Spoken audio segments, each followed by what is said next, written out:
In this video, we'll study about the histology of the cerebellar cortex.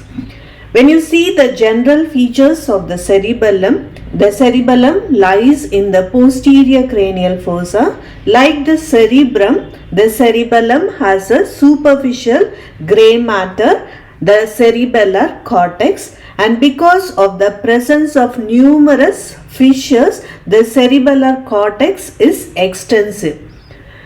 First, we'll see about the gray matter of the cerebellum. Most of the gray matter of the cerebellum is arranged as a thin layer covering the central core of white matter. This layer is the cerebellar cortex.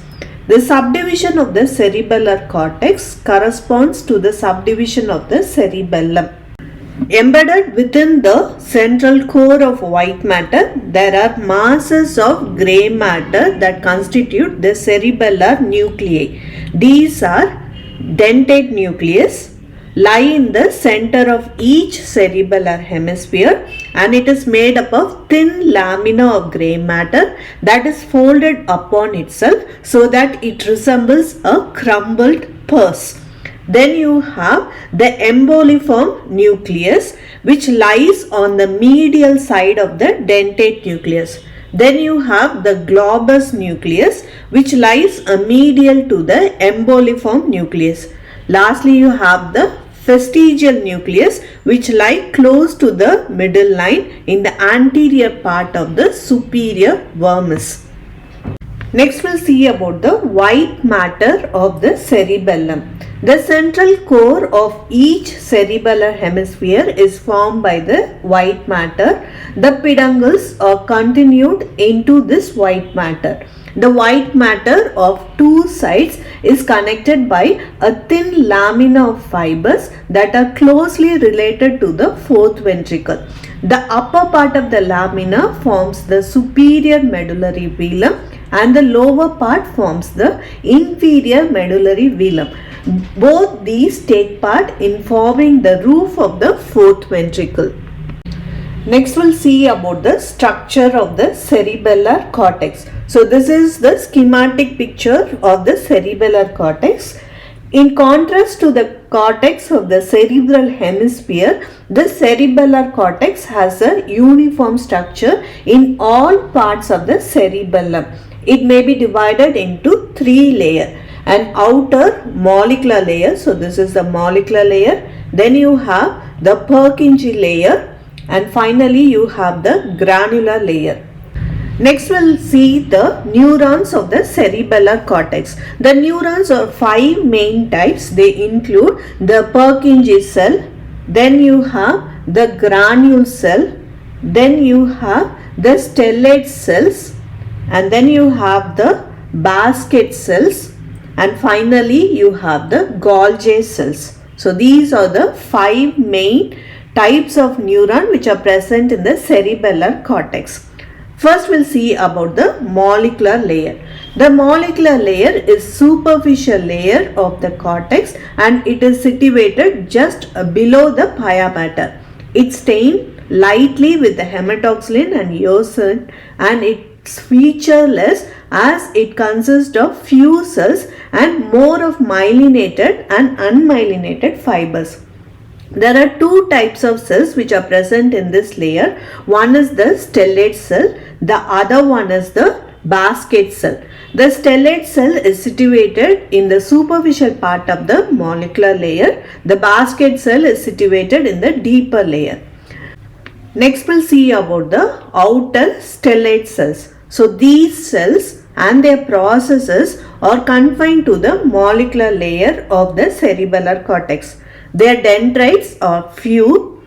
They synapse with the parallel fibers of the granule cells, while their axons, they synapse with the dendrites of the Purkinje cells near their origin. Next, we'll see about the basket cell. These cells, they lie in the deeper part of the molecular layer of the cerebellar cortex. The dendrites are few. They ramify in the molecular layer and they are intersected by the parallel fibers with which they synapse. They also receive recurrent collaterals from the Purkinje cells, the climbing fibers and mossy fibers. The axons of these cells, they branch and they form the network or basket around the cell bodies of the Purkinje cells. Their termination synapse with the Purkinje cell at the junction of the cell body and the axon, that is the pre-axon. These are the histological pictures of the cerebellum, and this is the hematoxylin and eosin staining pictures, and these are silver impregnation staining pictures.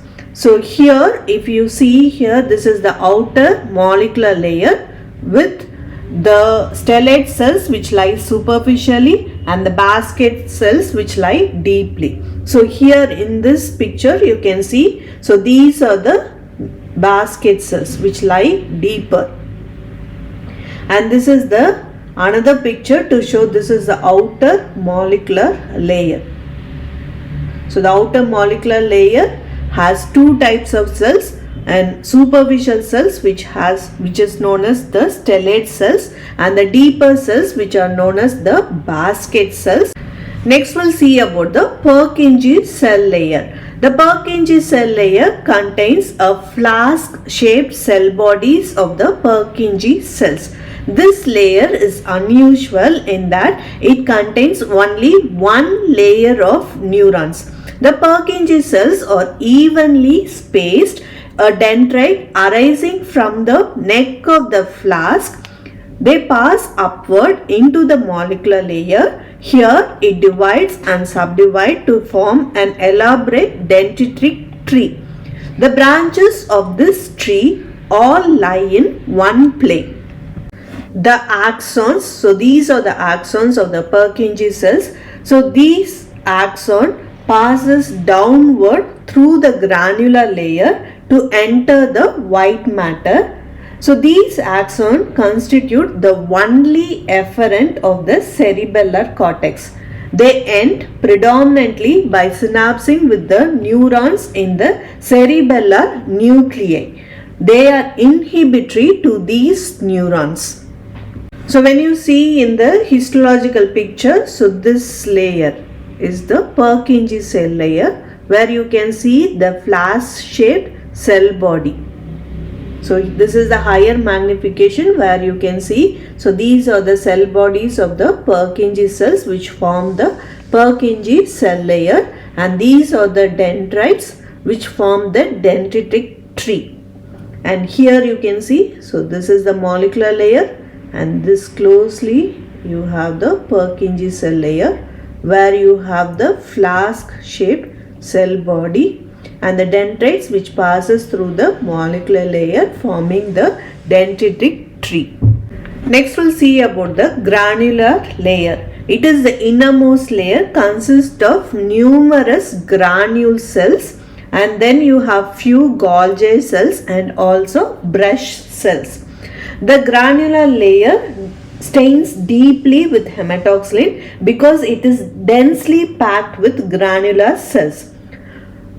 Now we'll see about the granule cells. So these are very small, numerous spherical neurons that occupy the greater part of the granular layer. The spaces not occupied by them are called as cerebellar islands. These islands are occupied by the special synaptic structures which are called as the cerebellar glomerulus. Each granule cell, it gives off 3 to 5 short dendrites, and they end in claw-like endings which enter the glomeruli where they synapse with the terminals of the mossy fiber. The granule cell receives impulses from the afferent mossy fibers. The dendrites of the granule cell and the axons of the Golgi cell, they synapse with the terminals of the mossy fiber to form a lightly stained area which are called as the glomeruli. Next we'll see about the Golgi cells. So these are large stellate cells lying in the granular layer just deep to the Purkinje cells. They are GABA inhibitory neuron.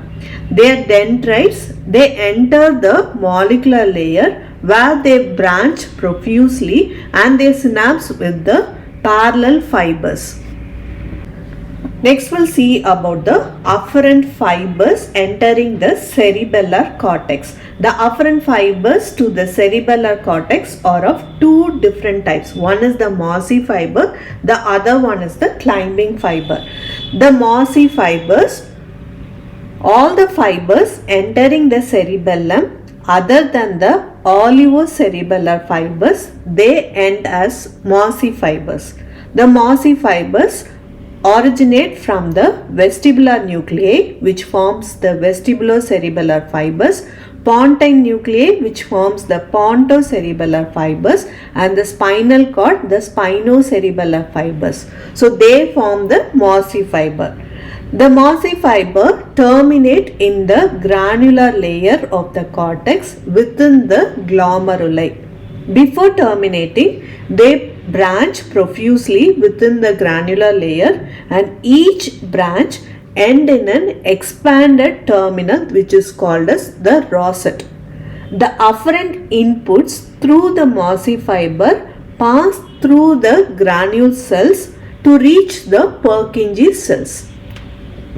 So in this histological picture, so the darkly stained area is the third area, that is the granular cell layer. So this is, here you can see these are the granular cell layer where you have the Golgi cells and the granule cells, and the lightly stained areas which are known as the glomeruli. So here you can see this is the third layer, the granular layer, and these are the white matter of the cerebellum. Here you can see these are the white matter of the cerebellum.